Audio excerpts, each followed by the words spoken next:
Before we get started, I want to recognize Congresswoman Malloy from the great state of Utah to say the Pledge of Allegiance and a short prayer.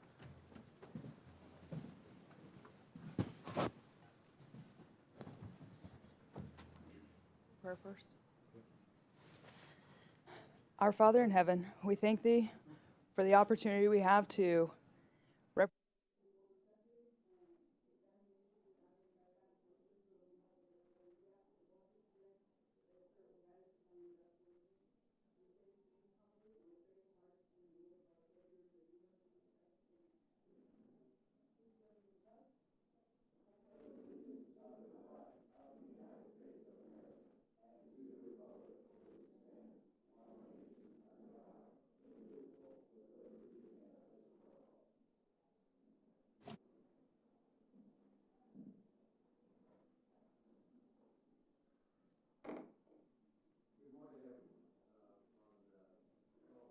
This committee together in order.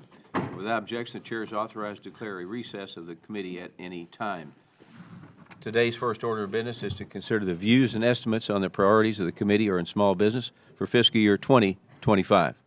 Then we will briefly adjourn to reset the room for a full committee hearing, which will take place immediately following this meeting.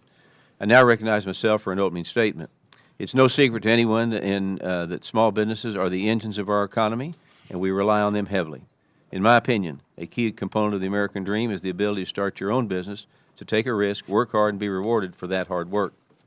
It is this committee's job to ensure the SBA's programs are working efficiently and effectively to the benefit of all of our small businesses and to ensure there is a positive ROI, return on investment, for the American taxpayer. The budget views and estimates presented today for this upcoming fiscal year note the SBA faces a significant number of challenges. We as a committee commit to conducting oversight over systematic failures in the SBA and to promote legislative changes that will ensure small businesses have access to the capital and assistance they need to succeed. With that, I yield to the distinguished ranking member, Ms. Velasquez, for 5 minutes for any remarks she may wish to make on the budget views and estimates. Thank you, Mr. Chairman, for holding this markup today on the committee's views and estimates of the Small Business Administration. Our nation's 33 million small businesses are the heart and soul of our nation. They employ 46% of our nation's workers, creating good-paying jobs in our communities. They get more money circulating in the local economy, lifting up neighborhoods, restaurants, and retail shops. And they increase the tax base, leading to community improvements like better school roads and green spaces. But more work needs to be done, and I'm committed to working with Chairman Williams to make important budgetary decisions for the SBA programs. The submission of this document to the Budget Committee is an important aspect of the committee's work, and I am sure my colleagues will agree that it would have been better to wait until we pass a full and complete budget for our current fiscal year of 2024. It would also be incredibly helpful to wait for the President to submit his proposed budget for FY 2025 so we can appropriately react to those requests. Having the agency's up-to-date information and projections would enhance our recommendations to the Budget Committee. While not ideal timing, I appreciate the bipartisanship to find agreement on improving programs and oversight at the Small Business Administration. We agree with much of the majority's views. For example, recommending that SBA take steps to improve its capital access procurement and entrepreneurial development programs is prudent governance. Federal funding for SBA's entrepreneurial development programs to provide free or low-cost counseling and training to more than 1 million entrepreneurs each year is an area we both remain committed to. I look forward to working with the chairman to reauthorize this program. We also agree that SBA procurement programs maximize small business participation in the federal marketplace, which in turn boosts competition, lower prices, and expands our nation's supplier base. Robust funding is imperative if we want to provide this program with the personnel and resources needed to adequately meet their intent. Despite much consensus, there are still areas we differ. which is perfectly normal. For instance, it is a Democratic priority to do more to provide working families and entrepreneurs with resources like child care, give second chances to returning citizens who were previously incarcerated, and provide robust oversight funding to our OIG to ensure we are holding fraudsters accountable. And finally, we do not dispute that agencies need to follow the process to reduce regulatory burdens for small firms, but we oppose a blanket rejection of regulations that safeguard health, safety, and the environment. Instead, we must proceed with thoughtful deliberation to tailor regulation for small businesses and provide compliance assistance. I thank the chairman again for holding this markup and look forward to working together in a bipartisan way to further foster entrepreneurship. Thank you, and I yield back. Lady yields back, and are there any other members who wish to be recognized for a statement on the views and estimates on the priorities of the committee for fiscal year 2025? Seeing none, the committee has now moved to consideration of the views and estimates. A copy of the proposed views and estimates has been distributed to members in advance. Without objection, the views and estimates are considered read and open for amendment. Does any member seek recognition for the purpose of offering an amendment? Seeing no amendments, the question is on adopting the views and estimates on the priorities on the committee for fiscal year 2025. All those in favor say aye. Aye. Aye. All those opposed say no. In the opinion of the chair, the ayes have it. The views and estimates are agreed to. If there is no further business, this includes today's markup. Without objection, the staff is authorized to make technical and confirming changes, and members have until February 29th to submit the additional supplemental dissenting and minority views. I'd like to thank everyone for participating today. Without objection, the committee stands adjourned. Members, please stay seated. We'll bring in the witnesses for today's hearing, which will start momentarily.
Order. Without objection, the chair is authorized to declare a recess of the committee at any time.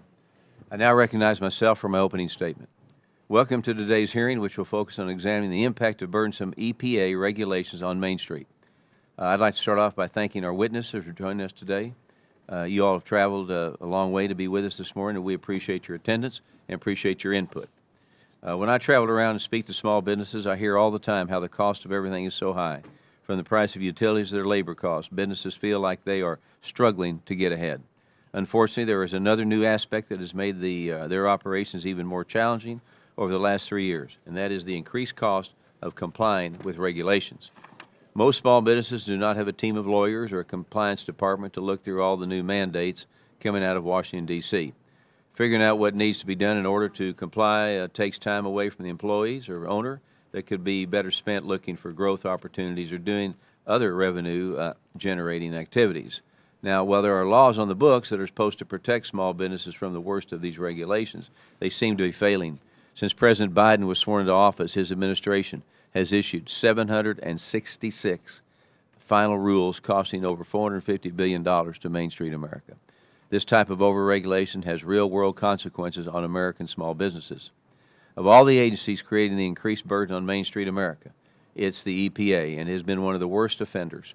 This agency has taken a radical approach of environmental extremism over practical policies to promote the environment. Some of the EPA's rules, which we will examine in more detail today, would have drastic impacts in a variety of different industries throughout our country. In some of the most extreme examples, entire industries would be regulated out of existence. This agency takes a heavy-handed government approach to force change rather than letting free markets and businesses make their own decisions. An additional unintended consequence of these overbearing EPA regulations is that not only do they harm American businesses, but they also put us at a competitive disadvantage with our adversaries like China. For example, the EPA is determined to force a transition to clean alternatives by regulating coal, oil, and gas companies into oblivion, thus making their product more expensive and less competitive in the market. Meanwhile, China is focused on building whatever types of power plants are needed to satisfy their demand. And outside of being the voice for Main Street in Congress, this committee's top priority is to hold agencies accountable for impacts of rules and regulations on Main Street America. We have sent 5 oversight letters to the EPA sounding the alarm on the negative impacts of their rules. And unfortunately, many of their responses are untimely, and all of them are lacking in sufficient detail. So to ensure Main Street can thrive, our agencies need to listen to small businesses during the rulemaking process. After all, the government should be in the business of working for the people, not against the people. And entrepreneurs have all endured significant challenges over the past few years, and I hope this hearing spotlights where the EPA has gone wrong, and more importantly, what can we do to fix it. So lastly, I ask unanimous consent to submit documents for the record for the American Chemistry Council and the National Sandstone and Gravel Association. Without objection, so ordered. So thank you again for all of the witnesses being here today. I'm very much looking forward to our conversation. And with that, I yield to our distinguished ranking member, Ms. Velasquez, from the great state of New York. Thank you, Mr. Chairman, and thank you to all the witnesses for being here today. The hearing we are holding today will focus on the impact of EPA's rules on small businesses. It is the 3rd hearing in a series on regulation. While we have heard that complying with federal, state, and local rules can be onerous for small business owners, we also heard that smart, well-crafted regulations can level the playing field and help small businesses compete against larger corporations. Most importantly, small businesses want their voices to be heard during the rulemaking process, and they need compliance assistance.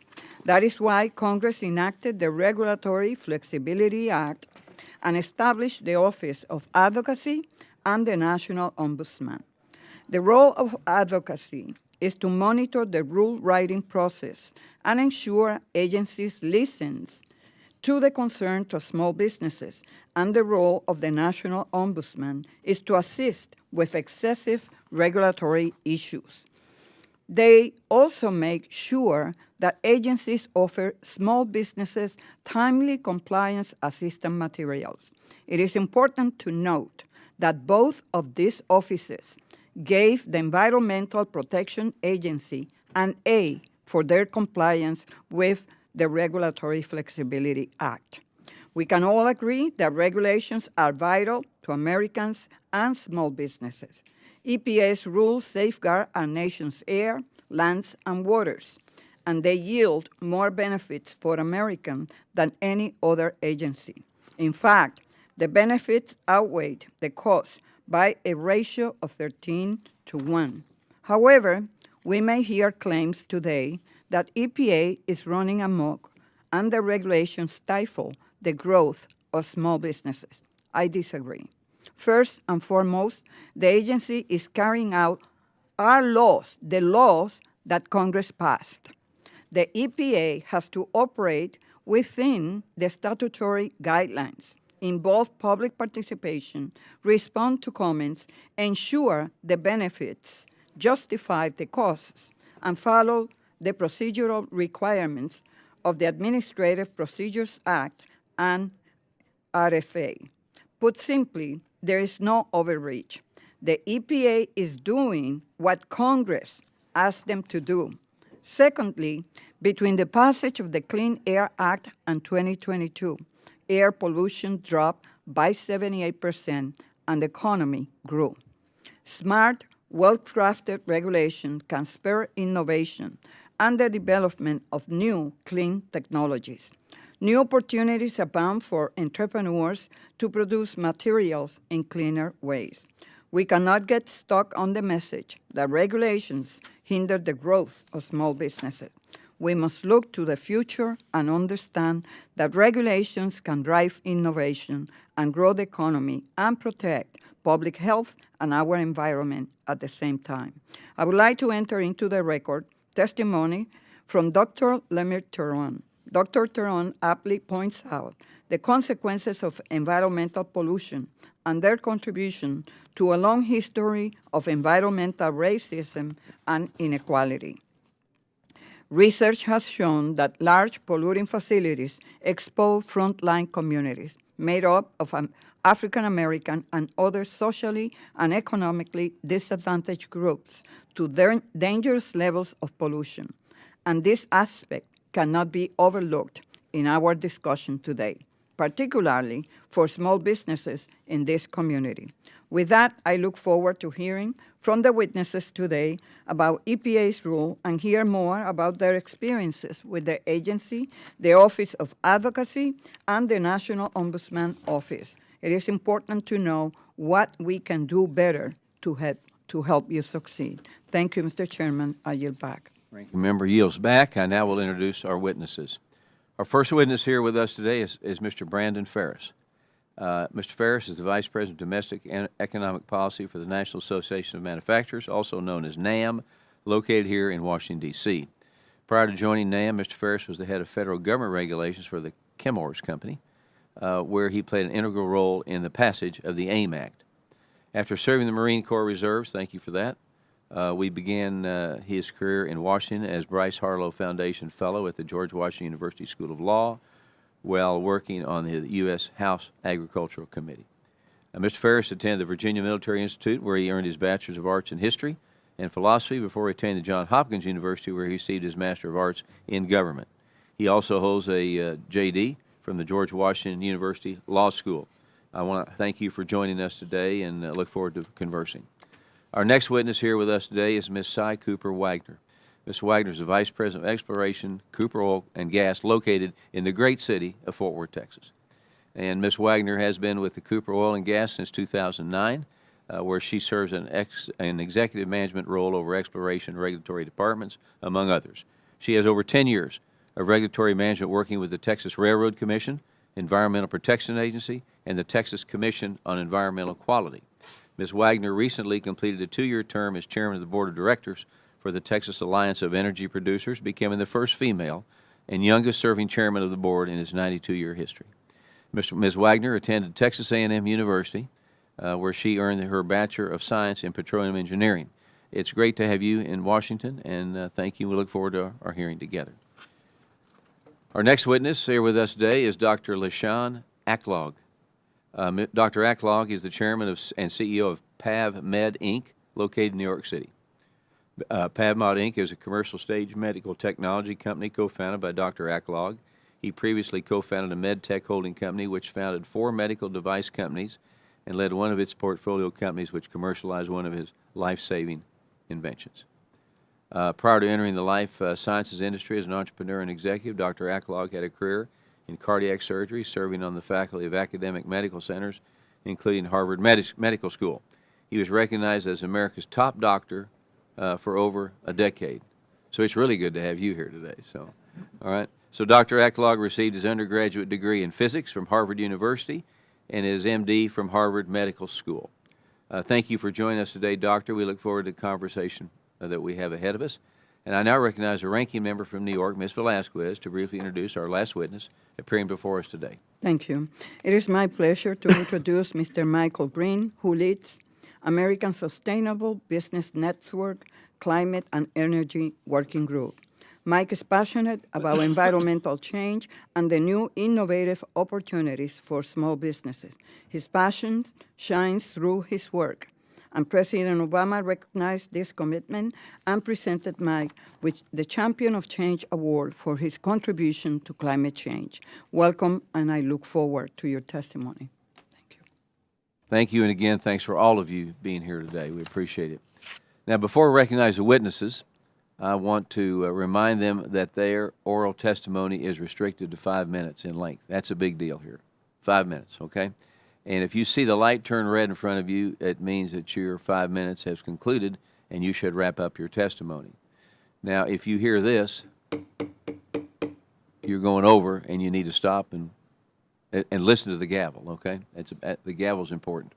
I now recognize Mr. Ferris for your 5-minute opening remarks. Good morning. Chairman Williams, Ranking Member Velasquez, members of the committee. Thank you for the chance to speak with you on behalf of the 13 million people who make things in America to convey the urgency of halting the regulatory onslaught. Small businesses are essential for our economy. They account for 44% of U.S. economic activity. In the manufacturing sector, the majority of firms are small and function as the backbone of the manufacturing supply chain. Yet manufacturing is facing significant headwinds in the form of the cost, complexity, and uncertainty associated with a new wave of overreaching and burdensome federal regulations. The NAM commissioned a study which found that the total cost of federal regulations is over $3 trillion, an amount equal to 12% of our GDP. The average U.S. company pays approximately $13,000 per employee per year to comply with federal regulations. Yet the burden is substantially higher for manufacturers, especially small ones. U.S. manufacturers with fewer than 50 employees incur regulatory compliance costs of an estimated $50,000 per employee per year. This is more than 3 times the cost borne by the average U.S. company, money that would be much better spent investing in new machinery, hiring more workers, or developing new and innovative products.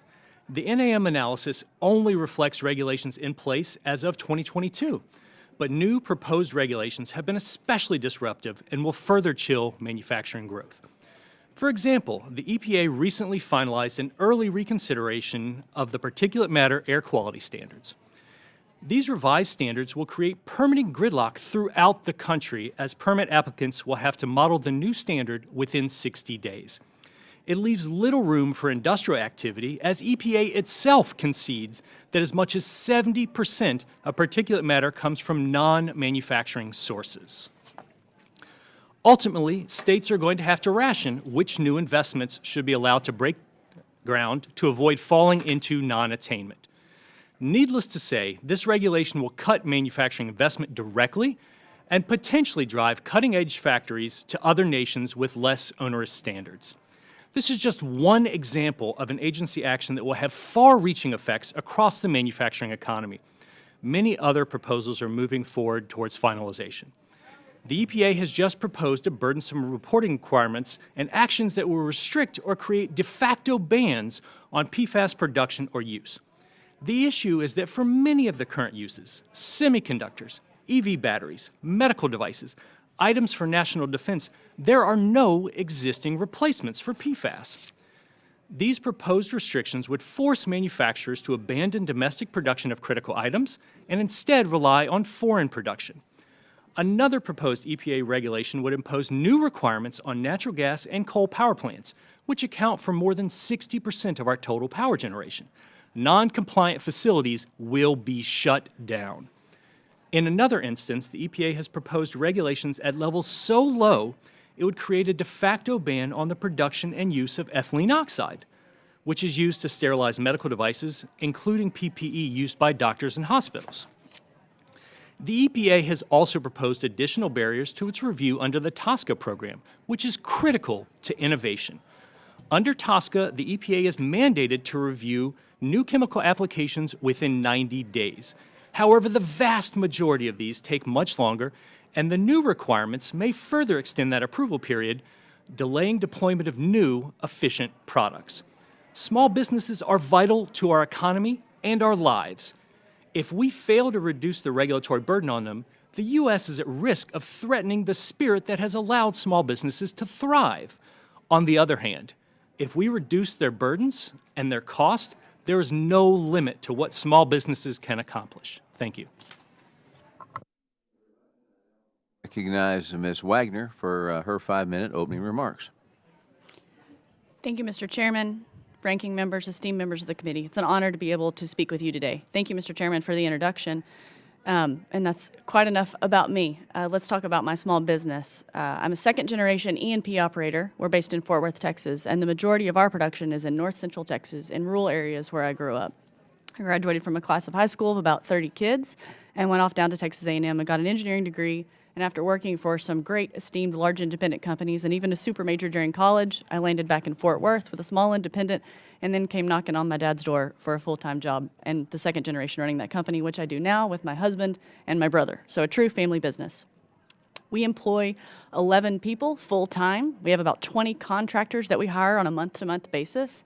And in addition, we, in 2023, 1099 around 200 other contractors that the majority of their payroll, is Joe Smith, LLC.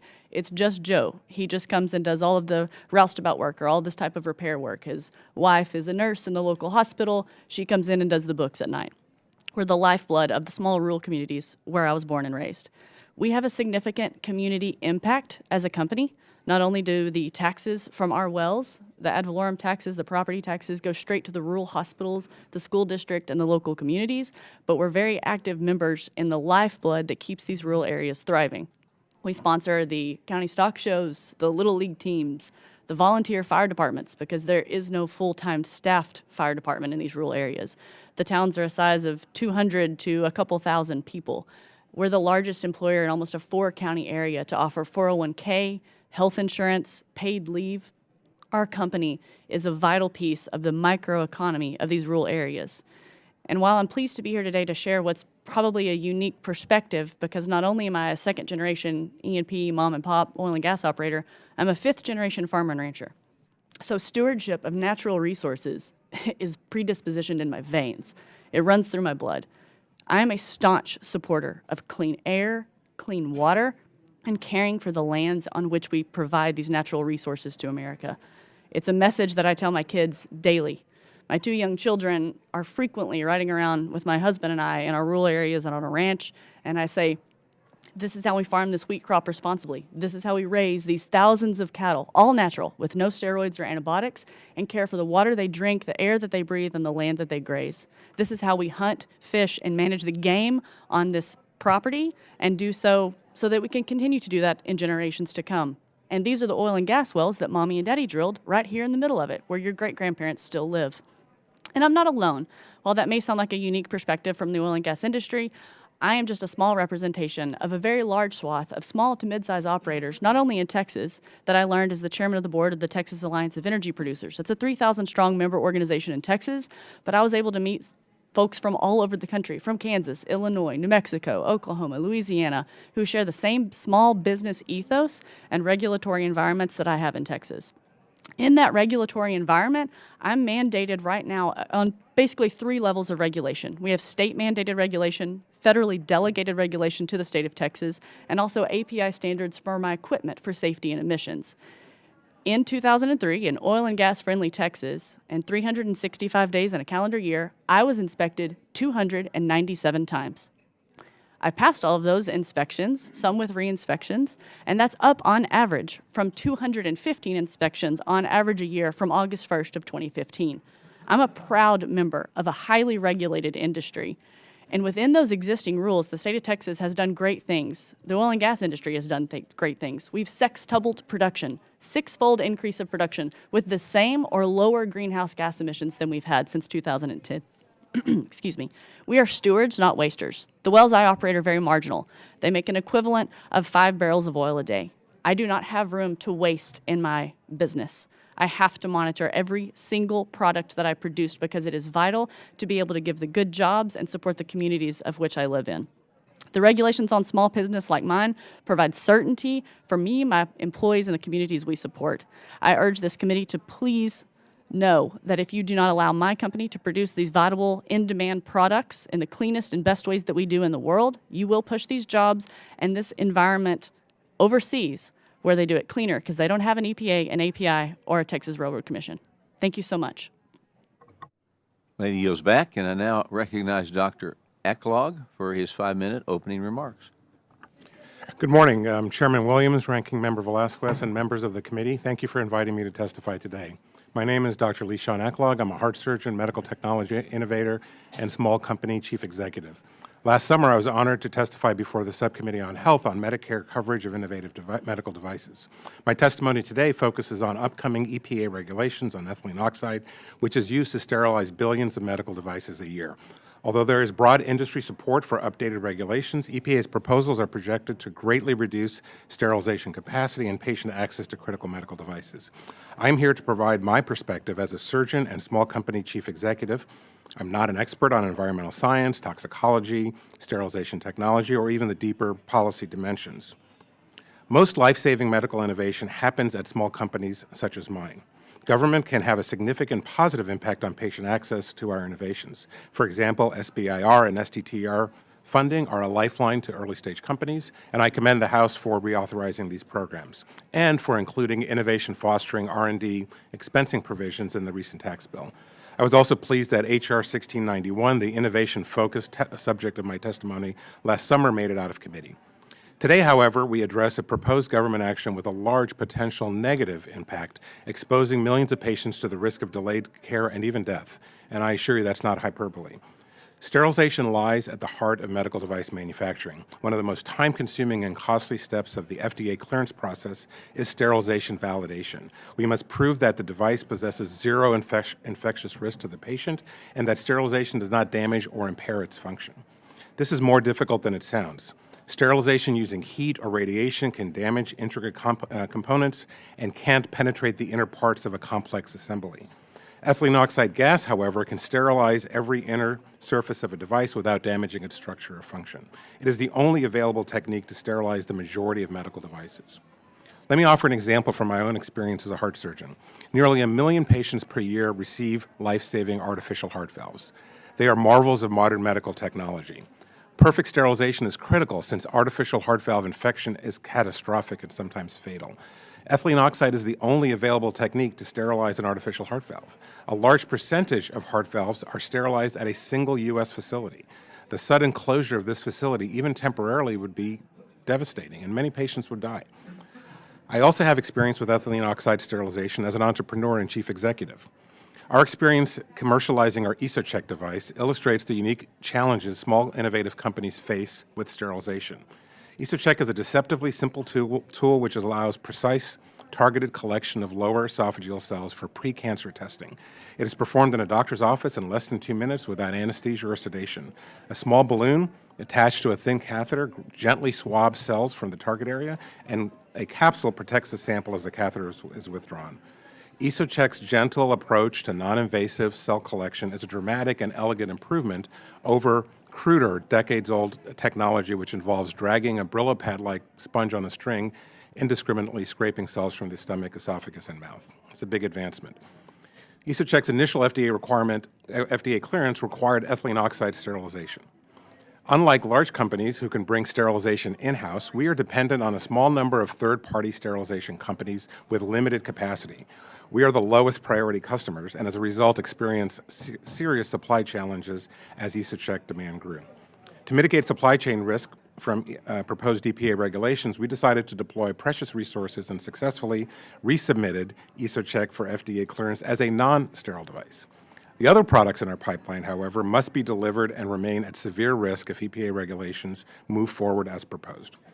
Although, as I noted, I'm not an ethylene oxide sterilization expert, I am a mainstream small company executive who is deeply concerned that pending EPA regulations, if implemented as proposed, will have a devastating effect on patient care. I am also first and foremost a physician and recently lost a family member to cancer. No one in this room is more committed than I am to preventing cancer. Cancer prevention is the sole mission of Lucid Diagnostics, which occupies the majority of my professional time. As a first-generation American who fled political violence in Ethiopia, I have faith that this great country, which has given me boundless opportunities, can apply technology and common-sense solutions to address its challenges. Let me be blunt, as surgeons are prone to be. Updated EPA regulations require the surgical precision of a scalpel. We can keep communities safe without compromising patient access to critical devices. I implore this committee and Congress to urgently work with EPA, FDA, and the medical technology industry to get the updated ethylene oxide regulations right. Patient access to critical and life-saving technologies depend on it. Thank you very much. Thank you very much, Doctor. And now recognize Mr. Green for his 5-minute opening remarks. Let me start by just saying Happy Valentine's Day. Hopefully you guys have a second to reach out to somebody that you love or think about them. Chairman Williams, Ranking Member Velasquez, and fellow members, I welcome the opportunity to engage with your committee to discuss the nature of regulatory policies coming from the EPA and their impact on Main Street businesses. I have the opportunity today to represent the American Sustainable Business Network and our 100 of member businesses, chambers of commerce, and affiliated groups spread across the country. I also have the opportunity to speak to you from a unique perspective of owning a small business that's on my community's main street in Woodstock, Vermont. I'd like to start to sharing the experience of our community this past summer, when a series of irregular weather caused our second 100-year flooding event in the last 15 years. Between July 10th and 11th, we had 9 inches of rainfall on the Green Mountain Spine. The waters rushed down and inundated towns across our state, causing widespread damage to businesses, farms, and homes. My family was fortunate to be spared from the devastation experienced by my neighbor right next door and many of the businesses in our community. On the morning of the 11th, people woke up across the state to complete destruction, as several communities were completely cut off from rescue services with roads sucked into the raging rapids. In Woodstock, this storm not only flooded our businesses, but it also wiped out our town's public water and drinking supply in what should have been our busiest summer peak season. This experience is not unique to Vermont. This is the same story of small businesses across the country as we learn to adapt to climate change. We know that small businesses are disproportionately impacted by the threats of climate change due to their limited resources to absorb financial shocks from such catastrophic events. A study by FEMA highlighted that 40% of the small businesses never reopen following such a disaster. This is caused by a lack of ability to relocate our brick-and-mortar businesses, being locked into less diversified supply chains, and an inability to compete with large corporations in the global marketplace. Businesses are not only feeling the impact of the climate crisis through major flooding events, as many businesses are also forced to shutter their doors because of extreme heat and poor air quality over this past summer. The impacts of unchecked localized air pollutants have an impact on our workforce as they exacerbate these issues, and our customers and communities as a whole, as they're either stuck inside at best or struggling to breathe from asthma and acute pulmonary impacts of air pollution at worst. Strong EPA regulations, such as the recent final rule on soot, play a critical role in safeguarding public health and reducing pollution-related illnesses, lowering our healthcare costs for our small business community. The EPA can also support Main Street businesses when they're left powerless facing the challenges outside their control. The Good Neighbor Plan is a great example of this, as a policy protects companies from the pollution from faraway facilities that don't mitigate their downstream effects. It would be almost impossible for a Main Street business to create these sort of protections in their own state, let alone to do this in a neighboring state. These are the threats that we should be focused on today and we should be discussing. For far too long, we've been fed by a false narrative that environmental and public health regulation hamper our economic growth. Experience shows the exact opposite is true. EPA regulation and technical assistance grants open the door for innovation and investment into otherwise antiquated polluting industry. This innovation creates jobs, aligns the marketplace with a healthier environment, and the opportunity for growth. EPA regulations have often been a catalyst for innovation, driving both large and small businesses to develop, adopt, and market environmental-friendly technologies and practices. This has created a wave across the country of clean technology, and it makes it one of the fastest-growing sectors in many of the states that have given it the opportunity. I would like to end my testimony today by challenging the premise offered for our conversation. Main Street businesses are often the backbone of their local economy, especially in small towns like mine. At the end of the day, we have to look at our neighbors face to face. Main Street business owners are often compelled to pursue decisions based on what is right for their community, as they understand the delicate role for public health and environment play in their strong community fabric. Plain and simple, we will choose stronger controls over putting the local environment and public health at risk 10 out of 10 times and side with the health and safety of future generations. This is a different motive than the out-of-state, shareholder-controlled polluting industries that are driven by no other motive than profit. Time in today's conversation would be best spent focusing on the resources needed to align with large point source pollution emitters, which I've never seen on a community's main street in the first place, with what's best for our public health and our environment. I will continue to work with this committee, as well as with the EPA, to ensure that small businesses are provided a seat at the table and push for the strongest protections possible for our environment, public health. I welcome any questions. Thank you. Great job, and before we get started, I want to just say you will see members moving in and out, coming, and eventually everybody will have worked their way through here, but don't take it personal, okay? We got a lot of committees going on today, so that's important to know that. I now recognize myself for 5 minutes. In some cases, the EPA is so aggressive that they look to regulate entire industries that rules out of existence. My family has been in the automobile business for almost 89 years. I've been in it 50 years, and we have never seen such an aggressive push to regulate tailpipe emissions and force the transition to electric vehicles. The problem with this is in Texas, there is no market. I repeat, no market for electric vehicles. People are looking for a car or truck that can pull a horse trailer or boat hundreds of miles and not have to be worried about finding a charging station and waiting a long time for electric vehicles to get charged back up. And the EPA doesn't understand this. They just don't. And they're trying to force this transition on the market when the people simply should decide they want it or not want it and let the product sell on its own. So the oil and gas industry is currently seeing similar hostilities, I believe, from this agency. So, Ms. Wagner, can you elaborate on the way the EPA treats the oil and gas industry compared to renewable energy companies? And what do you think the long-term impacts of this forced transition will be? Thank you, Mr. Chairman. The difference between a lot of what you see in the green industry and the renewable industry, to which I'm very familiar with, on one of our farms and ranches, we have wind turbines on a ranch of ours that's in my family land. So I have seen what happens when the big renewables come to the small towns and what they do. And a big push from the EPA and a lot of people that support more regulation is that the jobs that will go away in my industry because this duplicitous regulation that's coming. Like I mentioned in my testimony, I'm highly regulated already. I'm a marginal well producer. I know what resources are coming out at the wellhead and what I'm selling. And if there's a loss anywhere between those 2 points, I'm looking at it before any regulator because I cannot afford to have a leak, a spill, or anything else. So those regulations are onerous and would cost the jobs in the community and the lifeblood in those small towns. And when the big green companies come in, it's a temporary job. A lot of people, you hear the rhetoric that there are green jobs out there for everyone that leaves the oil and gas industry because fossil fuels are bad and they're all going away. Well, we need fossil fuels. We need them for the medical products that the good doctor has talked about here. And those jobs did not come to our small town and stay.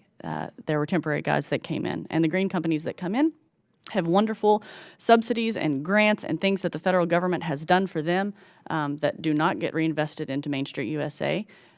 Very different than the oil and gas economy. So while they're getting helped, we're getting hindered. Testimony. Mr. Ferris, it's estimated that U.S. small businesses spend over $60 billion per year on electricity. As electricity rates increase for consumers across the U.S., we must prioritize the importance of affordable and reliable electricity access for small businesses. So my question to you is, can you please speak to the cumulative impact of EPA's regulations targeting the energy sector on the electric bills of small businesses? Thank you, Mr. Chairman, and absolutely. With the EPA's new power plants proposal, they're targeting 60+% of our power generation, and that's natural gas and that's coal. And they have to, within 10 years, have widespread deployment of carbon capture and hydrogen. Both of those are wonderful technologies, but they're not available at the scale needed for this. And what will happen in those 10 years is that 60% of our power generation will shut down. And so bills will go up trying to meet these, but also we'll have widespread power outages in the U.S. because of that power generation shutting down. So it can have a catastrophic effect on small businesses, Mr. Chairman. Thank you. Dr. Aklog, I got about a minute left to go here, and I want to talk about ethylene. Is that how you say it? Say it again. Ethylene oxide, right? Explain to the committee what banning the use of ethylene oxide would mean for human health. Well, it starts from the fact that there are 20 billion medical devices sterilized with ethylene oxide in this country a year, and that represents about 1 in 2 medical devices. Ethylene oxide sterilized devices are everywhere in healthcare. You step into a hospital, every corner has IV, syringes, very simple technologies, as well as the most complex technologies, such as the heart valve that I described. So a meaningful decline in capacity for sterilization with ethylene oxide will lead to supply chain issues and patient access to life-saving medical technologies. And in some cases where where these procedures are urgent, it could lead to severe patient suffering and death. Okay, thank you. My time is up. I now recognize the ranking member for 5 minutes of questions. Thank you, Mr. Chairman. Mr. Green, Americans want a livable planet, but some in Congress believe there is a trade-off, either the environment or the economy. Is this true? This shouldn't be true, but that is their sentiment. And how are new innovative technologies emerging from environmental regulations leading to new business starts?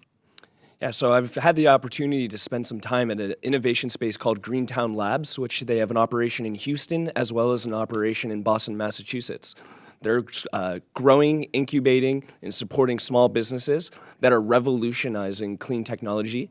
And guess who's one of the largest supporters and embracing of these new technologies is the oil and gas industry. They look at this as an opportunity to change their business models and start to innovate and clean up in ways that are being less maybe facing the regulation and more towards the opportunity of growth and looking forward to a new American economy. Mr. Green, the regulations written by the EPA clean our nation's air, land, and waters. In your testimony, you mentioned that they can also level the playing field for small businesses. Can you please expound on this aspect of your testimony? The small businesses and Main Street businesses that we work with don't have the opportunity to use our air and water as a dumping ground. And they often are feeling the impacts of such decisions that are made by large corporations. So when leveling the playing ground, all it's doing is it's holding the corporations to the same thing that a small business would probably decide in the first place of supporting public health in their local environment. Thank you. Dr. Aklog, the proposed rule doesn't ban EO, does it? I don't believe so, but as I mentioned, Correct. I'm... Yes. Yeah. Mhm. So I support strong EO emissions to protect the strong rules to protect public health. But I understand your concerns with the proposed rule, and I really appreciate your testimony here today. I would like to know, has the EPA worked with federal agencies and the private sector to hear your concerns? Yes. So I serve on the board of PAVmed. I'm the incoming chair of the Excel division, which focuses on small companies. And I've been invited to participate in discussions with the EPA, with the administrator, with the deputy administrator, mostly from my perspective, not on the policy side, but on the healthcare side. And so those conversations have occurred. I know FDA has weighed in. I believe the SBA has also weighed in. So those conversations are happening. And I think the important point is that industry supports updated regulations. It's just the specific aspects of these rules are not surgical. They have the potential to have an impact, and I believe there are sensible modifications that can achieve those goals without having that adverse patient impact. Thank you. Mr. Ferris, you cite a 2023 Crane and Crane report, and I haven't read the report, but I do know that in 2010, a study that was produced by Crane and Crane was criticized by CRS and the Government Accountability Office, two independent offices that work with Congress, right? Part of the U.S. Congress, as well as the Economic Policy Institute for using unreliable methodology and flawed data. Were you aware of that?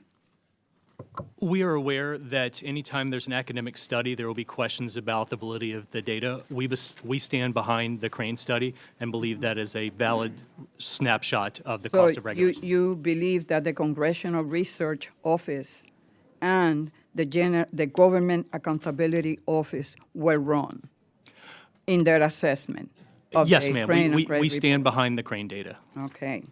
Well, I question the data based on the study and the opinion issue by our government agencies. Mr. Green, Democrats delivered on two new laws, the Bipartisan Infrastructure and Jobs Act and the Inflation Reduction Act. How are the regulations to carry out these laws helping small businesses to grow and flourish?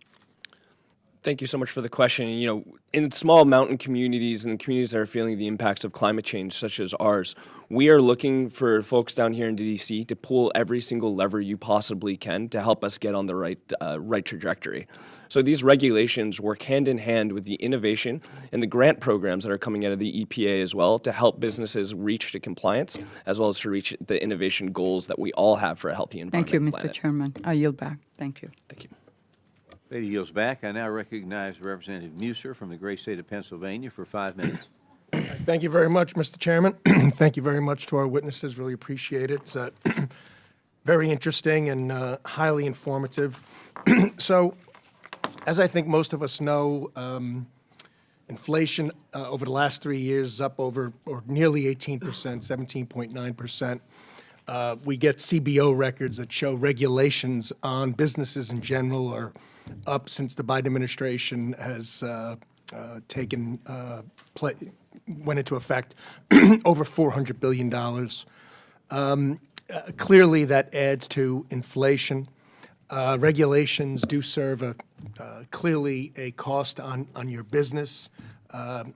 Ms. Wagner, as you were pointing out, we also have a letter from the Small Business Administration Office of Advocacy stating how on this proposal, Clear Power Plan 2.0, that the EPA has significantly underestimated the cost that its proposed rules would impose on small entities.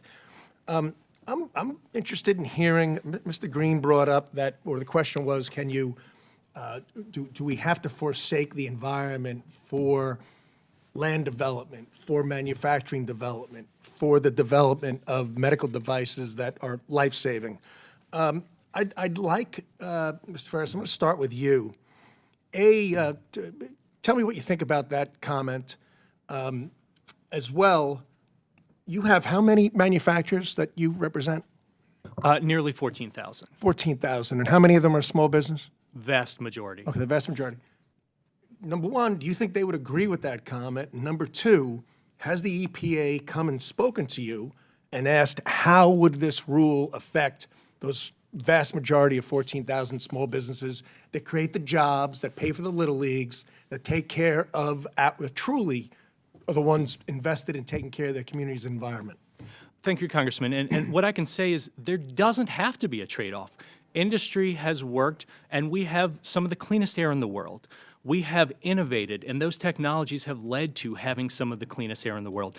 One of the great problems that we're seeing right now with these regulations is that they are so close to zero that they are unachievable. So yes, there does not have to be a trade-off. We can have clean air and we can have a wonderful economy, but we cannot have it with these regulations that we're seeing right now. And then to your point about is EPA hearing, is EPA listening? I differentiate hearing and listening. Yes, there are hearing sessions where they hear concerns, but are they listening? What we've seen on PFAS, what we've seen on ethylene oxide is that other agencies are weighing in with EPA and saying, if you create a de facto ban on PFAS, we can't make semiconductors in the U.S., and the EPA isn't listening. We've heard the same thing on ethylene oxide. If you create a de facto ban on ethylene oxide, we will no longer be able to sterilize most medical equipment, and EPA isn't listening, sir. Thank you. Ms. Wagner, I'm going to ask you a question. So of all the regulations that you deal with, would you say half have the type of effect that was intended on the environment and the other half are unnecessary costs? And I don't want to put words in your mouth. You tell me what you think the outcomes are of those regulations that obviously add a lot to your cost of doing business. Absolutely. Which ones are worth it and which ones aren't? In Texas, the regulations that we are functioning under now, that, like I said, my family business has been under and in good standing with the Texas Railroad Commission for 40 years, those regulations are prudent and just and necessary. They're based on science, fact, common sense. There's a lot of boots on the ground work to understand how these things work in the real world. There is understanding of the difference in a marginal well that a producer like myself with a couple of hundred wells across the state of Texas versus the super majors and millions of barrels a day that they're moving. The economies of scale are taken into consideration, the volumes, the pressures. There's a lot of science to that. So the regulations we have, like I said, in my testimony, I think both written and oral, I'm a proud member, as many operators are, of a highly regulated industry. We have a duty to protect and steward the natural resources, not only the ones that we produce, but the ones that we protect. The problem with the regulations that are ambiguously being proposed right now is the ambiguity, pardon me, is Problem, a huge part of the problem. And the rest of that is we're doing it. We're stewards. We're doing it now. So now it's just duplicitous and punitive, and it's not going to help the environment. Thank you very, very much. Sure, thank you. Question to you, Doctor. Do you think there's a more realistic and effective way in which the EPA could implement this rule that would not be detrimental, that could actually be positive to you? My understanding is there are engagements and there are alternatives really focused around the time to implementation and the flexibility. My and certain apologies, sir. I standards. didn't leave you enough time to Thank you. respond. I yield back, Mr. Chairman. Gentleman yields back. I now recognize Ms. Skelton from the great state of Michigan for 5 minutes. Fantastic. Thank you so much, Mr. Chair, and thank you to our witnesses. I'm up a little earlier in my order than I thought I would be, so I'm gonna jump right in here. This is the third regulatory oversight hearing that we have had, and I really look forward to hearing how smart, well-crafted regulations help level the playing field for small businesses throughout America. To that end, it's important to recognize when it comes to the EPA that the agency is carrying out the laws passed by Congress, using science and leveraging the latest technologies available. My first question is for you, Mr. Green. Cutting through the rhetoric that compliance with common sense environmental protections stifles opportunities for small businesses to grow and operate, to what end is the impact of these regulations measurable economically? Can we safely say that the benefits outweigh the costs of the regulations, or vice versa? We absolutely can. It's 30 to 1. $30 gain to our economy for $1 spent in the regulation. Fantastic. I'm not going to argue with you there. As the effects of climate change hit more and more doorsteps across the country, it's clear that Main Street America has to adapt. That being said, it's not easy to say what we can reasonably expect small businesses to do on their own while remaining solvent and, in some cases, quite literally above water. We also know not all small businesses are created the same, right? Ranging in scale from a couple dozen to a couple hundred. this question again is for Mr. Green. In your testimony, you highlight ways environmental regulations help to level the playing field for small businesses. Can you also speak to their impact on markets and any new and innovative strategies that they may produce?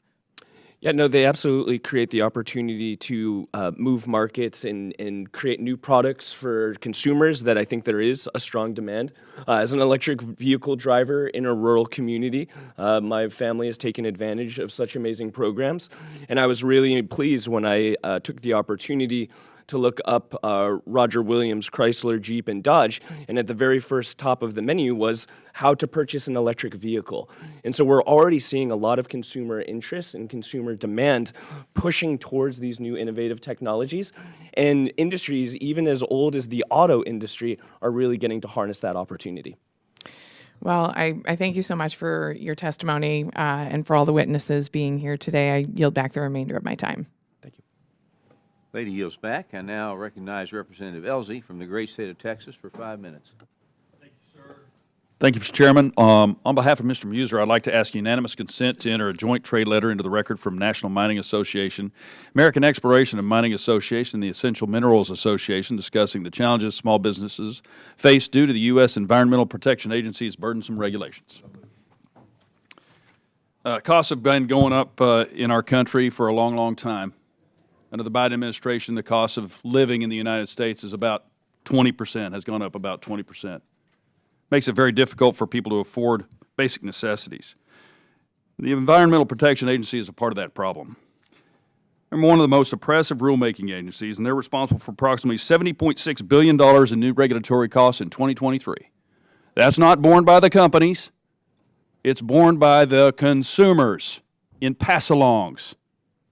You can't afford a truck, you can't afford your rent, you can't afford to pay your taxes, you can't afford to go to the grocery store.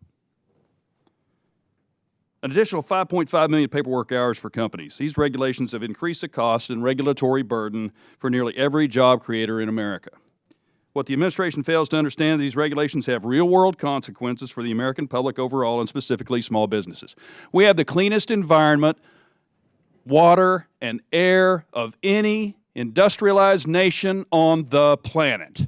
And the only thing the EPA does to do is serve as a self-licking ice cream cone to provide for its own existence and create new difficulties for American businesses to succeed. And those businesses hire people who live in this country. Now, in our appropriations bill, in the Interior, we've cut back on the EPA by 40%. 40%, and that's just a start. But we have to get that appropriations bill through the Senate and signed by the President so we can stop allowing the EPA to have total control, when they so choose, over the business community in the United States of America. I have a lot of questions to ask three of you, and I wish I had time to get to them, but I did some digging about our folks on the end there. The American Sustainable Business Network is a merger between 21 American Sustainable Business Council and the Social Venture Circle. And then I did some more digging on what this group actually does. It's a member of the Declaration for American Democracy Coalition, a left-leaning activist coalition that advocates electoral administration policy changes. And then I read a little bit further that they're a project of the Public Citizen Foundation founded by Ralph Nader. And then I did a little bit further digging.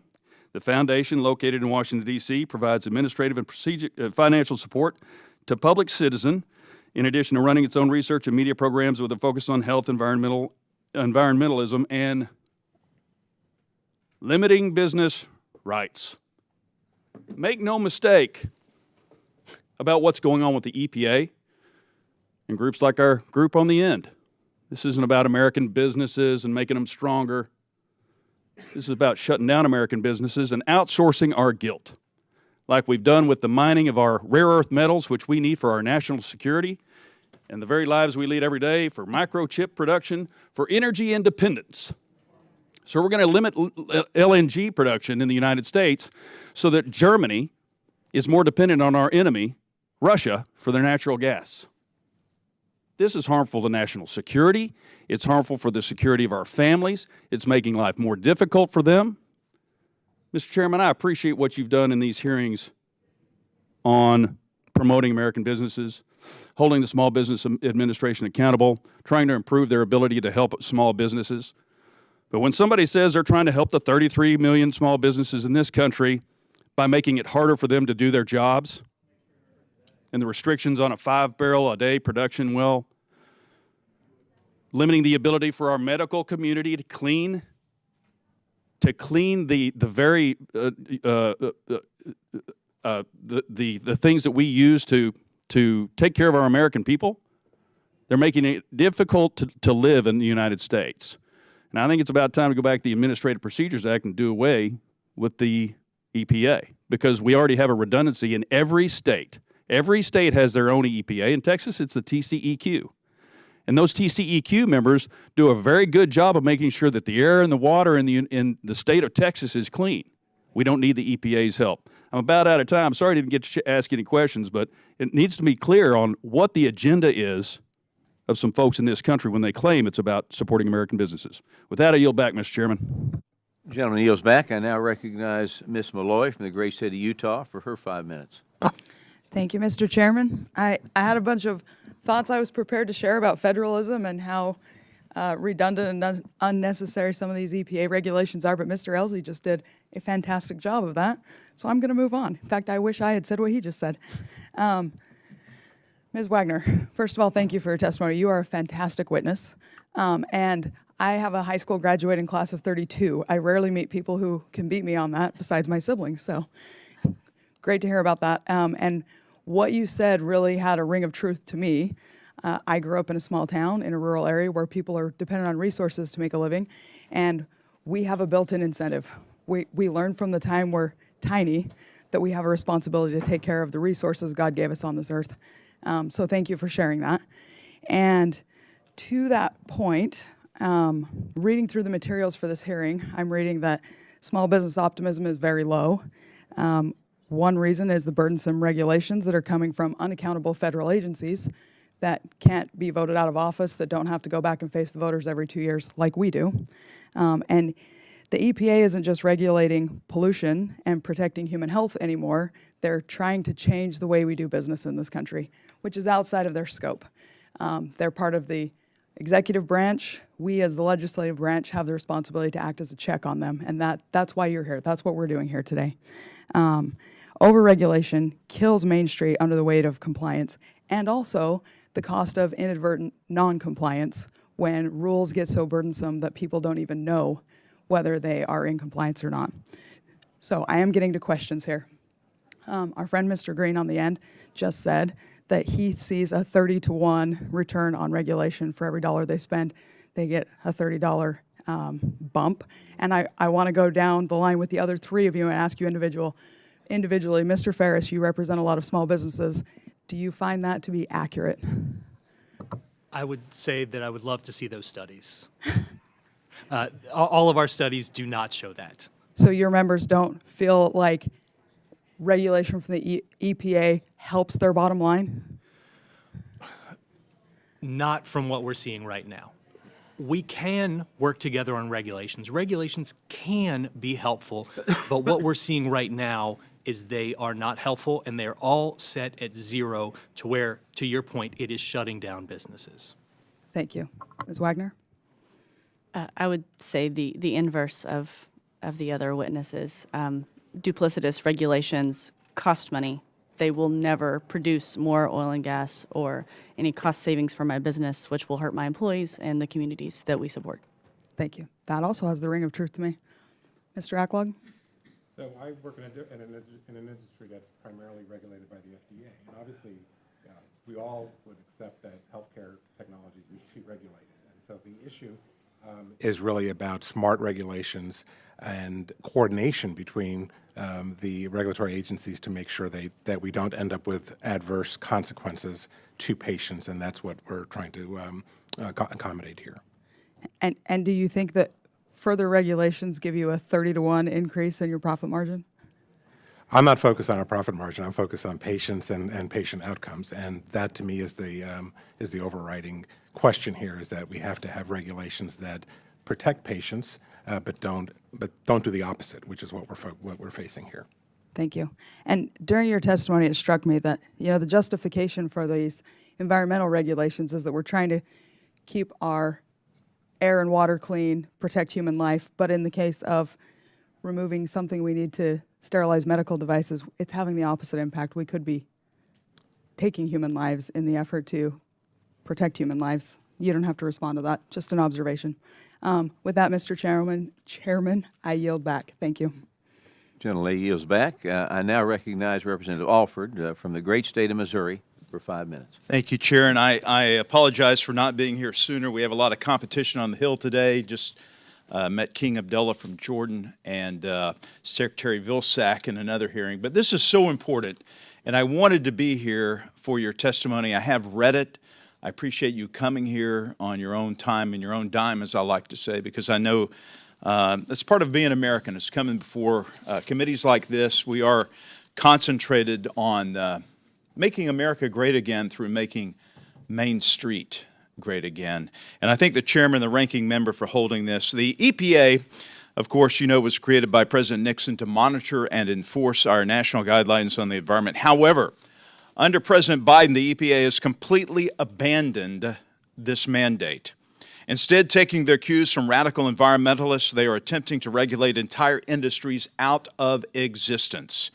In 2023 alone, the EPA was responsible for approximately $70.6 billion in regulatory costs and an additional 5.5 million paperwork hours for companies. The Biden EPA might be happy to learn that America is actually reducing the amount of greenhouse gas emissions and has been since 2007. As the United States has drastically decreased our emissions, communist China emissions have spiked. China's emissions have approximately doubled since 2006, when they became the world's largest emitter of greenhouse gases. While American emissions have been constantly decreasing, the Chinese continue to increase their pollution. While the radical environmentalists would love to claim that America's progress is due to their activism, the data clearly shows that this happened despite their best efforts. The reason American emissions peaked in 2007 is because of hardworking, independent energy producers like Cooper Oil and Gas. America reduced emissions and gained energy independence because of the shale revolution and the policies of the Trump administration. This has led to cheap and plentiful energy, including a doubling of the natural gas produced since 2006. America reduced emissions and gained energy independence because of our small energy producers, not because of the roadblocks thrown in their way by radical environmentalists. As Mr. Cooper Wagner will surely attest, the shale revolution has been the greatest environmental boon the world has ever seen. Now to our questions. For Ms. Cooper Wagner. American carbon emissions have declined year on year since 2007, as I mentioned. Much of the progress has been due to increased usage of natural gas from small-scale producers like your own. Why do you think the Biden administration is proposing rules and regulations that would crush small energy producers like yours if you're part of the solution? That's a fabulous question, and I appreciate your comments. And we'll even say something I don't get to most people. You're welcome. Our industry is fiercely private. We're a small mom and pop. Again, I work with my dad and mom, with my husband and my brother. We never knew that we needed to be so public and educate regulators, legislators, and the general public about what we do and the quality and quantity of life that we provide. I don't know if it's just a lack of education and how things work, why the lights are on, why your cars are safe, why when there is a disaster, you are safe from it. And the majority of those reasons are because of fossil fuels. I'm not sure why there's a target on my back. And as a mother of 2 young kids, I never try to be a doomsday sayer and everything's bad and, the big guys are after us. I don't like to live in that world. I believe there's good in all people and good in this world, but it's a difficult line to walk as an E&P producer and someone in the oil and gas industry. And I'm not quite sure they want to wipe us out, but it definitely feels that way. Those returns that you're talking about and leveling playing fields between the super majors and us don't exist. I will never compete with them. The economies of scale, we're in different markets, different everything. They can absorb erroneous regulations from the EPA for no real environmental benefit and push that cost to the end consumer. I can't do that. I am the end. The buck stops with me and my small company and my small business and our small community. Well, thank you so much. And you know, they like to say that ignorance is bliss. In this case, ignorance is dangerous. It's dangerous to your company, your business, and to the American people. This administration has put the crosshairs on the backs of the American people by demonizing fossil fuels with overregulation. We've got to regain our territory. We must be energy independent once again. And with that, Mr. Chairman, I yield back. Gentleman yields back. I now recognize Representative Van Dyne from the great state of Texas for 5 minutes. Thank you very much, Mr. Chairman. The subject at today's hearing is one of tremendous importance and one we hear about again and again from small businesses. The EPA is determined to overstep its authority and get in the way of Americans and job creators. Small businesses are already having to suffer 3 years of disastrous policies under the Biden administration that have driven up the cost of living, making food, electricity, housing, and transportation nearly impossible to afford. Last June, I, along with the chairman and several other members of this committee, sent a letter to the EPA administrator on their proposed rule to ban the use of PCE, which is used in dry cleaners as a cleaning solvent, and if banned, would force thousands of small businesses to close their door. The EPA estimates that their rule could cost businesses anywhere, and this is great, this is just phenomenal work from the EPA.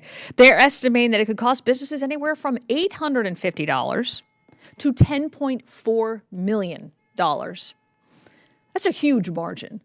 And I want to know, I mean, how do you plan as a small business for that type of a margin? Last year, this committee passed my bill, the Small Business Regulatory Reduction Act, which requires the Small Business Administration to ensure for each fiscal year that the cost to small businesses of the administration's rulemaking is not greater than zero, while also requiring the SBA to issue a report on any regulations issued by other federal agencies that impact small businesses. And I'm looking forward to expanding these provisions beyond just the SBA and into EPA. And I think EPA is a perfect place to start when you consider what's happening in our energy industry and its huge impacts on our economy. Ms. Wagner, thank you for being here today. I know it's a little chillier here than at home in Fort Worth. I appreciate your testimony. I appreciate your responses just now to Mark Alford's questions. His questions were very similar to mine. This is what happens when you're one of the last speakers, right? All the questions have already been asked. But I know that you have invested a lot in what's going on in the environment. It's not in your best interest, you know, for the environment to not be taken seriously and to be unsafe. Can you talk a little bit about those investments, and can you talk about the over-regulations, the regulatory burdens that your small business, that Cooper Energy, is having to face, and possible solutions, or what specifically you think could help get rid of some of those regulations? If you've got any ideas, I'd love to be able to hear them. Sure. Thank you. Thank you for the questions and for the time. It's an honor to be here today. The regulations that we have in place in our small company, we employ a full-time person to just manage the regulations that we have now. So just in our little company, it's a full-time job in the office for staff, just on the paperwork side of things. For my guys in the field, it's part of their job every day to make sure that these regulations are followed. More regulations for me are going to mean I'm going to have to hire more people with, again, no benefit from those regulations to be able to pay those people, to be able to give them those good paying jobs in a rural area that are so hard to come by. Again, regulations and being a part of a regulated industry, like you've heard from the three of us, is important, and we're a proud member of that. If EPA, if other regulatory agencies could listen to some of the comments that we've submitted, the input that we've tried to have that seems to go, I echo your comments on the difference between listening and hearing. Yeah. We need to be able to partner to be able to make good, responsible decisions that aren't going to wipe out small businesses. We're a scrappy bunch. We make money on stuff that all the majors have walked away from. We make money where you shouldn't be able to, but there's a whole economy of that supports millions of vital rural economy American economies, rather, and these regulations will effectively wipe that out. There's businesses that will not survive and jobs that will not survive. I appreciate your testimony and your answer. Dr. Aklog, I have heard from doctors in my district about the concerns that they have if the EPA moves forward with their proposed rule banning ETO, which is used as a sterilization agent for medical equipment. What type of alternatives exist if the rule is finalized, and how realistic are they for small businesses? Thank you, Congressman. There are a couple of alternatives such as steam heating and radiation that have been used to sterilize medical devices, but they are just not appropriate or they don't work in the vast majority. So about 50% of medical devices, the only currently available technology is ethylene oxide.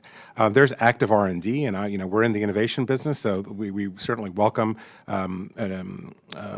new types of sterilization. That's the problem is that none of them are yet ready for prime time. There's one example called vaporized hydrogen peroxide, which is a gas like ethylene oxide, and in theory could have some of the benefits of being able to sort of work your way through the innermost parts of these complex devices. But it's really new, and we don't have the data. The processes of determining that they actually work is quite Thank you. onerous. My time is running. I yield back, but thank you for your answer. Thank you. Gentlelady yields back. I now recognize Representative Hunt from the great state of Texas for 5 minutes. Thank you, Chairman Williams, and thank you, Ranking Member. I want to thank our witnesses for joining us here today. I want to look at some of the burdensome regulations that have been implemented by the EPA and the Biden administration as they continue to put more hurdles in front of businesses like yours, ma'am, and our hardest working citizens in our country. Ms. Wagner, I want to thank you so much, ma'am, for what you've done. I want to thank you for your company. I want to thank you for helping the smaller pieces of the oil and gas industry in the rural part of our state where it is not the easiest to create and thrive. So really appreciate you, ma'am. And thank you for working to keep our houses cool in the summer and heated in the winter. Without you, your dedicated employees, and other companies like yours, our quality of life in this country would be way worse than it is right now, for the record. President Biden has been actively calling for the end of the oil and gas industry since the day and before the day he took office. And he put the priorities of the radical left's climate change agenda over the needs of the American people and common sense policies. The administration is more than willing to use fossil fuels to prop up their failing ESG initiatives, just as long as those fossil fuels don't come from America or American companies. We continue to see the Biden administration purchasing oil from Venezuela and critical minerals from child labor mines in Africa and allowing China to continue to build their multiple coal-powered plants each month while ignoring their climate footprint as they continue to increase their climate footprint from time to time, from generation to generation, although we continue to decrease our carbon footprint. All foreign countries, where they have less regulation, less oversight, and exponentially dirtier oil. We continue to see Joe Biden and the climate cartel approving pipelines in Europe that allow natural gas to flow freely into homes of European families while killing the very same projects domestically. Our American energy companies are world leaders in innovation, productivity, and accountability. I cannot think of a single energy company that does not obsess over their compliance, field equipment maintenance, and take general preventative measures on their own outside of whatever regulations that are already in place to ensure that we continue to operate at 100% capacity. Ma'am, Ms. Wagner, this question is for you. What is your estimated compliance cost over the next 5 years for the methane rule and with other EPA regulations? And how does it impact your bottom line? Thank you. I appreciate your comments very much. Appreciate you. Thank you. The cost estimate currently, this is also very ambiguous, and I hate to sit here and say I don't know, but it's not clear. So many things are not finalized. So many things are being restructured. There's a tax that we're subject to that goes into effect before the formulaic work and the empirical evidence has been shown to know if I'm subject to that tax. Yeah. I pay taxes. I don't do tax law myself. I pay a lot of taxes, don't you? Yeah, a whole bunch of taxes. Yes, sir. I know that there are companies that have already been so concerned and so, quite honestly, scared. So many small businesses that are living in fear that they've hired some environmental companies to do this just to find out if they might qualify, because the environmental companies can't tell you for sure, yes or no, has cost small operators like myself approximately $10,000. And the answer is, thank you for the $10,000. Here's all the work we've done based on what EPA's put out. I don't know if you qualify or not. And if so, if you do, it will be up to a range like the Congresswoman pointed out earlier. It could be hundreds of dollars if you don't qualify. It could be millions of dollars if you do. The problem is if you do or don't qualify under these rules, what I'm concerned about as a small operator is maybe I'm under a threshold. Maybe I don't emit, maybe I don't fit the formulas. proving the negative is going to be just as expensive as if I did. And proving the negative means I'm going to have to do all of the same things that will not help my business. They will not make my business more money to be paying those taxes, paying those royalties, helping my communities. They're just going to be a net cost that will wipe out businesses that are the size of mine and smaller. Would you consider it to be like a hidden tax? I would consider it to be erroneous and overburdensome regulation. Understood. Quick, simple question for you as well. Did you find it easier or more difficult to produce energy for the American people today when Donald Trump was president or when the current administration is now in office? Our business practices basically sustain over 40 years, regardless of who is in office. Understood. But I did not feel the target on my back that I do since President Biden has taken office. Understood. I want to close with this, ladies and gentlemen. As a candidate for president, Joe Biden again promised to end the oil and gas industry. He said this with his own words. But here's a dirty little secret. He only wants to end it in America. Biden doesn't have any problem buying dirty oil from Venezuela. He doesn't have any problem buying oil from our adversaries. And Joe Biden and his colleagues want the oil. They just don't want to see how the sausage is made. The Biden administration's energy policy is out of sight, out of mind. And as long as it's not being produced in America, the climate lobby won't be upset. We've got to fix this. And thank you so much. I yield back the rest of my time. Thank you for being here, ma'am.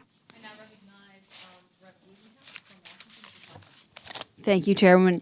And thank you to the witnesses for being here today. So before coming to Congress, I ran an auto repair and a machine shop with my husband. We're an independent, not especially lucrative, right? And if I will never forget going into wrecking yards.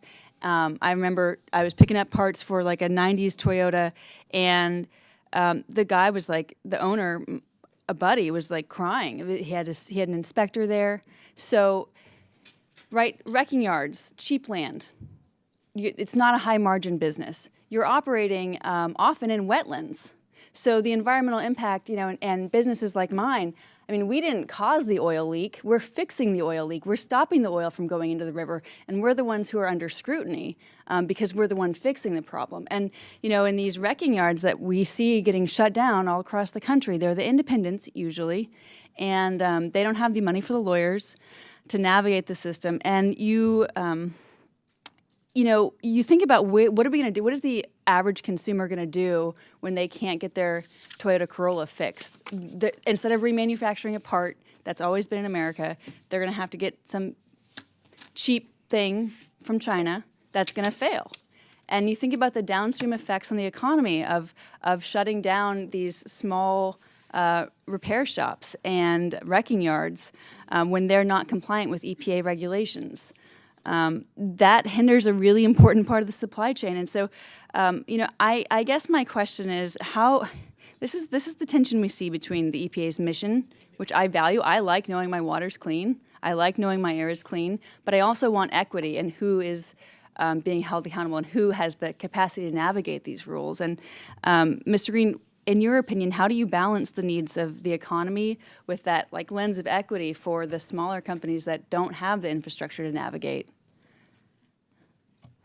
I think the lens of equity should really be focused on the communities that have been disproportionately impacted by the negative health impacts and the environmental impacts, because their communities have often been overlooked, overshadowed, and underrepresented when they're making decisions about where to put things that are going to create a lot of pollution in their backyard. When you say they are making decisions, who are you referring to about making the decision to put their wrecking yard in the only place they can afford to put it? Who is making that decision?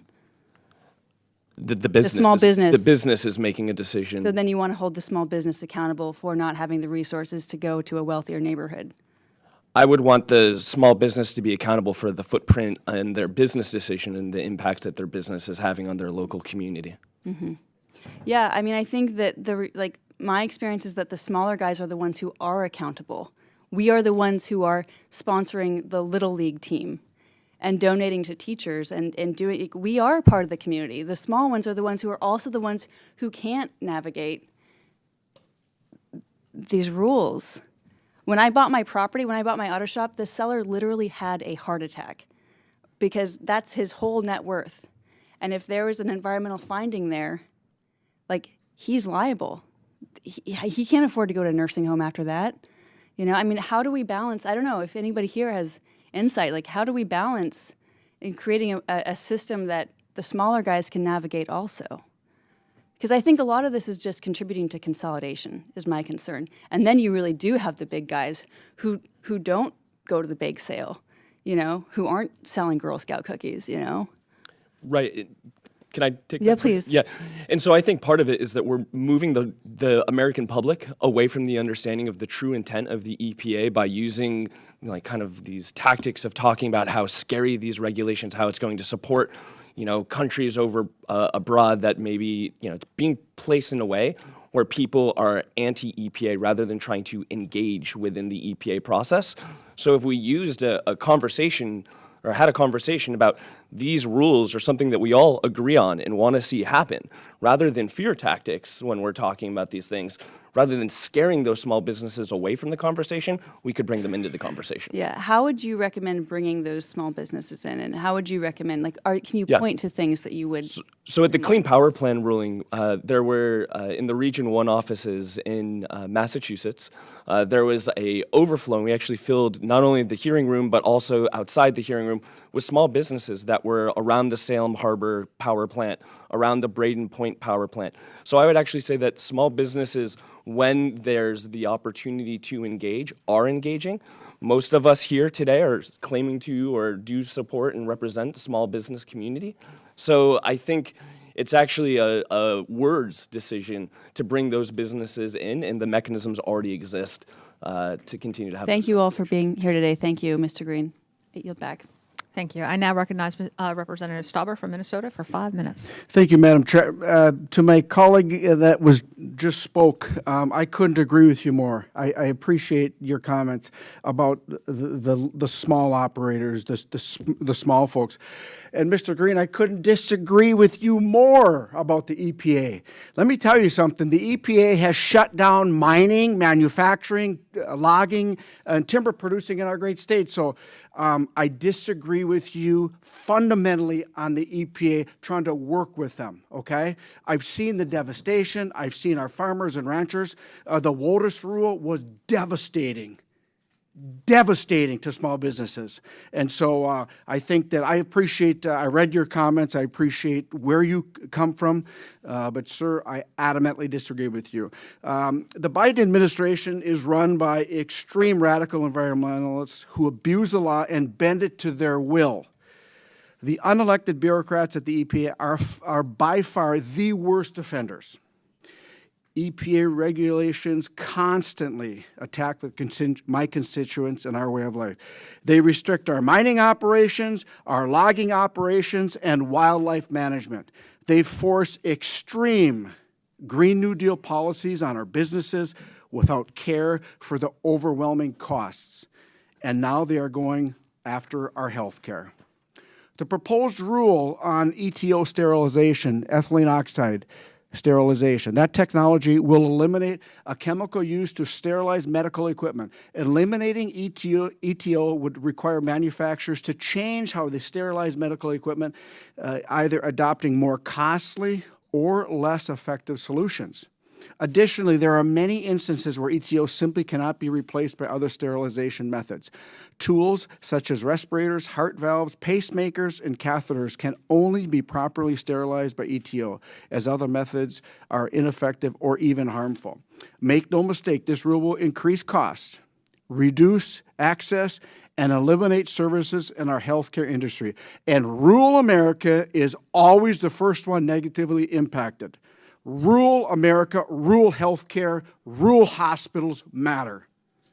Dr. Aklog, each year millions of separate medical instruments are needed for nearly 1 million breast biopsies, 300,000 hysterectomies, 500,000 open heart surgeries, and the 1.1 million C-sections that are performed each year. Are the instruments for all these procedures just mentioned sterilized by ETO, and what would be the impact if they were not available due to the lack of sterilization?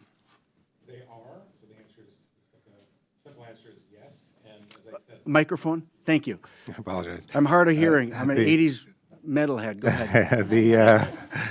The answer is yes. So all of the examples that you gave, and I could list numerous more, those are kits, surgical kits that are packaged for use in surgery, and they require a gas to penetrate the packaging in order to be able to offer a sterile device. And so the answer is that's the only option for those, and not having that would have, again, a devastating impact on delays for surgery and potentially death and harm. You added potentially death and harm. Here's the EPA making these decisions. Under EPA's proposal, millions of products would require revalidation. What would this mean for capacity and supplies of the critical medical technology needed for patient care? In its current form, it would have a significant impact. So to revalidate, even if there was an alternative for those, to revalidate that technology, you have to go through a very rigorous FDA process, which we all understand. It's part of what we do every day. And that, to revalidate a complex technology, can take many, many years. So the idea that you can channel into a new an alternative quickly without having an impact on patient care it's just not true. Do you think small businesses like yours feel heard in the federal rulemaking process? I think thanks to organizations like PAVmed, small businesses like myself do actually have a say, and I would say there is engagement, and that's why we're here. I'm here to hopefully continue that and send the message that there are alternatives that are less onerous, that where the time to implementation, flexibility on standards can mitigate the risks that we see with the rule as it's currently proposed. We must do more to increase the affordability and accessibility of health care, and the EPA regulations just put more people in harm's way. As a reminder for this panel, $360 billion of additional regulations put on our small businesses and farmers by this administration. Now, to repeat that, $360 billion, that's with a B. Madam Chair, I yield back. I now recognize Rep. Bean from Florida for 5 minutes. Thank you very much, Madam Chair. Good morning to you, and good morning, Small Business Committee, lady and gentlemen of the witness panel. Good morning. We're glad to have you here. Hats off to all small business owners. I've been a small business owner. You're often the first to show up for work, the last to leave.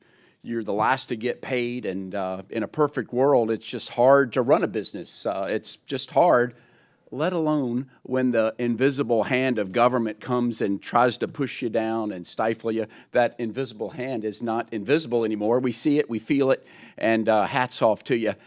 Has it ever been this bad? Anybody want to jump in? Has it ever been this bad? Ms. Wagner, you want to jump in. What say you? Has it been this bad before? I have the history. I'm not quite 40 years old, and I keep saying my company's 40 years old. Well, that's because it's the second generation, and my parents started it from nothing themselves. The same with farming and ranching. It's 5 generations. So while I don't have the experience of myself, I've learned from the experience of generations of my family. And in telling stories of this is what I'm facing, this is what it's like now, the generations past, my parents, my grandparents say to me, I can't believe that this is happening in our great country. I can't believe that they're making it so hard for us to feed the world and fuel the world and do it cleaner and better than anywhere else in the world. Amen. It's shocking. It's disheartening. You would testify today, it's never been this bad, or even your folks, when you have lunch with them, they say it's never been this bad. I have their history to go off of. Very good. Well done. Mr. Ferris, you've testified and given us that information. We're now over $3 trillion in just crazy rules and regulations that have come down. That's an all-time high. That's 12% of our GDP. How about that? Often duplicative or just wacky rules. We all want to live in a safe, clean environment, but you say we've gone too far. Is that correct? Absolutely. I've only been around for a couple decades working on this. I haven't seen anything like this onslaught. Every regulation coming out near zero, every regulation targeting consumer choice, doing away with consumer choice, and doing away with entire industries. So, no, sir, I haven't seen it as bad as this before. 10-4. Okay, so they're making rules. They make rules. Do they, A, give y'all a chance to have input? Don't they come have public hearings and say, Ms. Wagner, how would this affect your business? Do they say to your team members and members of the Manufacturers Association, do they say, will this adversely affect, are we going too far? Do they give you that opportunity? Does anybody get a chance to speak at these rule hearings? Do they even have rule hearings? I will say that we have been asked. I don't believe that we've been listened to, Okay. but we've been asked. That's my next question. Do you feel listened to, or do you feel like you're just talking to a brick wall? What do you think, Ms. Wagner? Is it a brick wall, or do you feel like they are listening to you? It's a brick wall. We've a brick wall. submitted through the Texas Alliance of Energy Producers, which represents 3,000 members in the state of Texas of small to mid-size independent operators. We've submitted multiple comments with very specific, here are the problems, here are the issues, and nothing changes. It's So they falling are- on deaf ears. Would you say they have a narrative going in, and that's what we're going to end, and it doesn't matter what you say? I don't even want to hear what you say. We already know what we're going to do. Unfortunately, I think that's correct. Do you think they know that? In fact, this is something I learned on the Steve Scalise Energy Tour last year, going to spend a couple of days in the Gulf on a platform to look at how we produce energy in America, learning that no one does it cleaner than America, no one does it safer than America. Do you think people that are making these rules understand that? Anybody want to jump in? They don't. They don't. So what happens when what I've learned, would you agree with this statement, that when we, in fact, we learn it's not a battle that the Biden administration has on oil and gas. It's just American oil and gas, because when we don't allow it to be made here or produced here, we're going to go somewhere else where they don't make it as clean or as safe as others. True statement? Very true. Very true. All right, let's talk about what happens if the unthinkable happens and Cooper Oil and Gas goes away or just succumbs to the pressure. What happens to your wells? What would happen? Depending on how we go away, a lot of the issue that we have in this country is not with responsible operators, it's with things from the past or things that have been forced upon them. If regulations are forced upon small operators, there will be no resources for them. You will have more abandoned wells, more production, you will have less production in the United States. The fallacy in all of that issue, which is its own environmental hazard, is that the demand for our product goes nowhere. We must have fossil fuels to power our lives as they exist today and for the foreseeable future. And if you don't get it here, you're getting it from overseas. There is no Texas Railroad Commission, API, EPA. Let me just say amen, thank you, and I yield back. Madam Chair. Thank you very much. I'd like to thank our witnesses for your testimony and for appearing before us today. Without objection, members have 5 legislative days to submit additional materials or written questions for the witnesses to the chair, which will be forwarded to the witnesses. I ask the witnesses to please respond promptly. If there's no further business, without objection, the committee is adjourned.